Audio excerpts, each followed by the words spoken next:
بسم اللہ الرحمن الرحیم۔ السلام علیکم ورحمۃ اللہ وبرکاتہ۔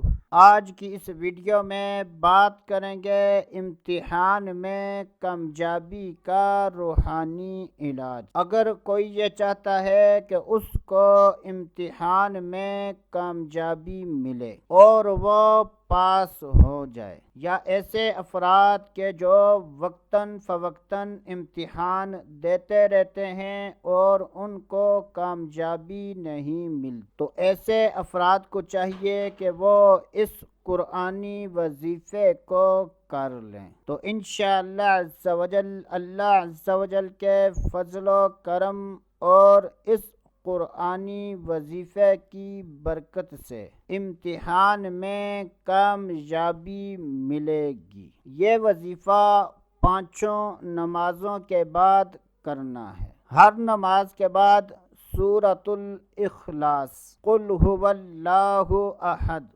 اللہ الصمد لم یلد ولم یولد وَلَمْ يَكُنْ لَهُ كُفُوًا أَحَدٌ، اس سورت کو 16 مرتبہ پڑھنا ہے۔ ہر مرتبہ سورت سے پہلے بسم اللہ الرحمن الرحیم بھی پڑھنی ہے۔ وظیفہ کرنے کے بعد اللہ تبارک و تعالی کی بارگاہ میں امتحان میں کامیابی کی دعا مانگیں، تو انشاءاللہ عز و جل اس وظیفے اور دعا کی برکت سے امتحان میں کامیابی ملے گی۔ تو دوستو آج کے لیے اتنا ہی، اگلی ویڈیو تک اجازت، اللہ حافظ۔